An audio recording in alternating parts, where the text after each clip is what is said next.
Hi everyone, my name is Bryanna and I am the social media manager here at BioProArmour, and I'm back here again today with Dr. Warren for our weekly installment of Ask the Vet. And I figured that this week we would talk a little bit about equine anhidrosis, which is when horses stop being able to sweat. And I live in Florida, so it can be a bit of a problem here if horses can't sweat, because it's important for their temperature regulation. So, how are you doing, Dr. Warren? I'm doing wonderful, thank you. I'm happy. That's good. So, would you mind kind of going into um, equine anhidrosis a little bit and talking about maybe what causes it or some of the symptoms? Well, one of the main reasons to cause it is extreme heat and uh, the amount of humidity, where Mhm. they won't be able to sweat. We see that Florida, where you're at, is in that part of the United States that has those climate problems. I see anhydrosis more than anybody else. Out here in California, we don't see much of it. Once in a while, you'll see a horse that won't sweat, but we don't have the extreme heat and humidity that you do back there in Florida. So that's probably the main cause. Um, as far as treatment goes, and I can remember when I was years and years ago when I was working on a firm and was had the Wolfsons as a client. I used to go down to Florida to their farm, Harbor View Farm, and I noticed that in the barn every stall had an air conditioner. And I said, "What is that all about?" And he said, "Well, because of this non-sweating problem, we have to keep them cool." So that's one way of overcoming it. Probably the most effective way of overcoming it is put air conditioners in your barn. But you need to also make sure they have plenty of water. Water is essential, and electrolytes. And in order to get them to drink water, sometimes you need to give them a little electrolytes and put a little in their water, and or put a little salt in their mouth and make them go to drinking. Those are the main things to keep that electrolyte balance up, so that they have the proper ability to sweat when they have to. Now, usually in those kind of conditions, we recommend not doing too much heavy work with them as well, because you're just adding fuel to the fire. If they can't sweat and you're really pushing them, athletically speaking, uh, it could be very detrimental to their health. So that's kind of a brief introduction, but we don't see much of it. You probably have more back there than we see out here for sure. Yes. From my own experience, the barn that I go to near my house, um, they have all manner of horses there from all different, all different breeds and temperaments. And they had a couple, they've had a couple draft horses there over the years, and more often than not, because of the heat and humidity, they end up going into anhydrosis and they end up um, moving them to a different facility in a state with a cooler climate, just because they wouldn't be able to be comfortable over long periods with it. So I guess rehoming them is another treatment option, even though you would like to try to give them electrolytes and things and try to resolve it that way before resorting Oh to yeah, that. even a fan, even fans in the barn will even help, just to Mhm. get the air moving. And a fan, I know out here at the racetrack, when we have a hot day, which nothing like the back there, maybe in the 90s, but we don't have the humidity problems. You'll see a fan in front of every stall, just to keep them cool and keep them from breaking out, just standing in the stall. So That's probably another very easy thing to help overcome the problem too with horses who have anhidrosis. Put a fan in front of them and get that air moving around them. That's very important too. I think the humidity is definitely the biggest contributor to horses down here getting it, because I know even in uh the barn at the one facility, they have fans and everything, but um those horses would still have trouble. So I guess the humidity just adds an extra uh layer to it that makes it harder for the horse. Yeah, no, for sure. Humidity is really the factor that accentuates it. Horses can stand high temperatures that are dry. They're a desert Mhm. animal, basically. So they can stand those high temperatures, even in triple digits. And they can be working in triple digits if it's a dry um, climate, so that the perspiration will occur and cool their bodies naturally. But when they have that high humidity, for some reason it tells the body you don't need to sweat. We got too much humidity going on out here already. That's just a theory, and I don't know if it's true or not, but I'm sure that the body will react to what's going on from a climatic standpoint. But humidity is definitely the problem. And Yes. that's why you want to get your horses out early in the morning and late in the evening if you have high humidity days. Keep away Yep. from the hot part of the day. Yep. I know we do that a lot down here. I know specifically at the barn that I was talking about, when it gets hotter, they don't let the horses out for turnout till the afternoon, because it can be um well, obviously depending on the day. Sometimes it's really hot in the morning and then it gets cooler in the afternoon. But most of the time, depending on the day, the afternoon leading into the evening is cooler. And then like midday around like noon to 1 is when it gets hottest. Um,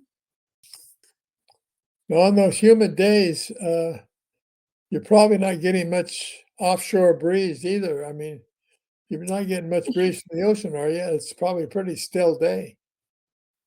yeah, it honestly varies a lot um on any given day. I know on the property they have like some um small lakes that form that can help push breeze over, or like ponds rather, that can help push breeze over. But if it's too hot, um those small bodies of water will dry out, so Mm. then it ruins the chance of having any breeze.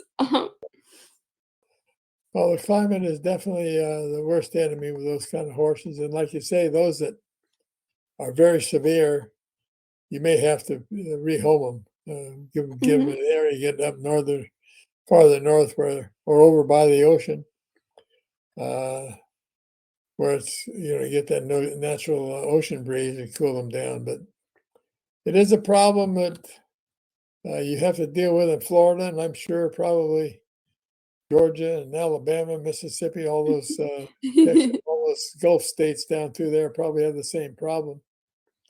Yep. Uh, This is kind of a tangent, but I remember a couple of years ago I went to Vegas with my family, and we were all so surprised at the fact that even though it was hot, it was easier to deal with because the humidity wasn't there compared to here, where we have so much of the humidity that makes the heat more, I don't, I guess you could say, intense in a way, because yeah. it, yep.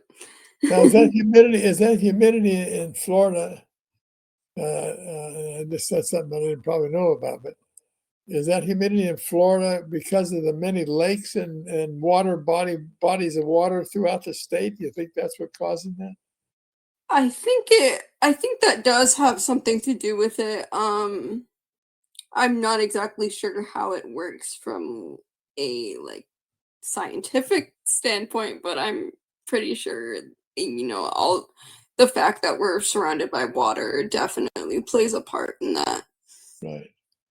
Because I know Texas and those states I mentioned, Georgia, Alabama, Mississippi, they have Gulf frontage, but when you get inland a little bit, I think it's probably a drier climate than maybe even Florida has, and I don't know that for sure because I'm not down there that much, but I just have a hunch that those states are probably less humid. I know there's a lot of humidity in the South, in the East, and that's why I wouldn't live there. I hate the humidity myself, but uh, it is a problem. Horses that go through that are seriously impaired, so we have to be very cautious about how we treat them at that time. And I think you've got a better handle on it maybe than I do because you live with it every day down there, where we see it very seldom out here. Yep. There was one thing that I had a question about that was sort of related. I remember one day a long time ago, I was in the barn and I overheard um some of the barn manager and some of the other people helping were talking about one of the horses not sweating, and they were talking about how giving a horse like dark beer helps them sweat um somehow. And I just thought that was interesting because I guess they had heard it from somebody else who passed it down to them, and it's just been kind of used as a home remedy for it. I don't know how effective it actually is, but I just thought that was interesting and wondered if you had any insight on it. No, stout beer, the dark stout beer. Is that Mhm. what you're talking about? Yep. Yeah, I'm sure that the groom that was using it was probably drinking it as well. But I know this that beer is a great diuretic, and I can see some positive effects of that by if you get the kidneys moving properly, and that'll get the thirst going. And if you give them enough beer, I don't know how much they were giving them, but if they give them a bottle of beer or a couple, uh, I can see that could be a help in some degrees. I don't think it's a cure all. It's just a temporary help, of course. Yep. I don't think it would be a cure-all either, but I thought that was an interesting way to go about trying to help them because I would have never thought about that before. Well, I know one thing. The grooms would probably, at least the grooms I knew around the racetrack, they'd love that treatment because they'd be drinking half the beer. Right, right. Um, Yeah, well, anything that works, as far as I'm concerned, anything that works or even remotely works, let's do it. yeah, I just thought that was really neat. Um, as far as heat stroke goes for horses, is it common that horses get heat stroke, or is it something that is generally avoided, um, based on just keeping them cool and making sure they're not worked or outside when it's too hot? Well, in my experience, you're not going to experience heat stroke unless you're really exercising them hard in those conditions. Gotcha. If they're just standing around, I think it's probably pretty rare. But if you're out working a horse that won't sweat, then you're running the chance of their their whole body temperature is all upside down, and that would cause a heat stroke. And that's something you have to be aware of, and that's why we don't work them or exercise them in those very hot, humid days, because you do run that risk. Now, even though You get the even electrolytes into though them, keep them well hydrated. That's the whole key, keeping them hydrated. yeah, that I agree with that. And of course, even though we know not to work horses too much in the heat, there's always going to be a few people that will be like, well, maybe we can do just a little. And then it's always like, no, let's not do that, please. Well, yeah, and of course, some horses won't. Some horses, not all horses, are going to be anhydrotic. Some of them are going to be able to, Right. go through that without having their sweat glands all plugged up by the metabolic changes in their body. But I know that drenching a horse has anhydrosis, I would drench them with some electrolytes routinely during the day, maybe 2 or 3 times during the day, just to make sure they get plenty of water, because a lot of times they won't drink, and if they won't drink, it just makes it worse. Gotcha. That makes sense too. I know, um, even on the days when it's not too hot, um, the barn managers will and the grooms will hose down horses after each lesson so that they get some cooling to their system, and Right. that seems to help a lot too. Yeah, for sure. Yeah, it's just common sense, Mhm. basically. Yeah, yeah. Now, um, I know some people say you have to use like the sweat scraper to get all the excess water off after you hose them down, and then some people say that you don't have to. And I was just wondering, like, if using a sweat scraper and getting off the excess water makes a big difference, or if it's just kind of a extra precaution. Well, if I had a horse that was anhydrotic, I wouldn't give him a water bath. I'd give him an alcohol bath, and I'd let it evaporate on its own without scraping it, Gotcha. because it'll cool the body down better than anything else. And as far as if you have cool water going on a horse, to me, it doesn't make any difference if you scrape him or not. It's gonna the water's gonna do the cooling process. Uh, if they're in a barn, if they're out in the sun, I wouldn't leave them out in the sun. I get them in the shade. And if you scrape that excess water off, you're still going to get some evaporation off the skin. So, but if you have a horse that's anhydrotic, is seriously not sweating, and you need to cool them down quicker, I'd get them an alcohol bath. I just pour the alcohol all over their whole body and just let it set. It'll evaporate on its own.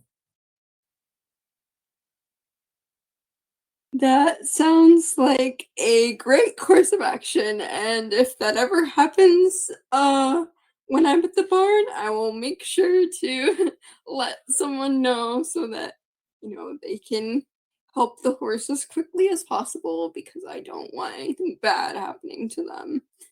Yeah, if you have a horse that hasn't sweated but still has a lot of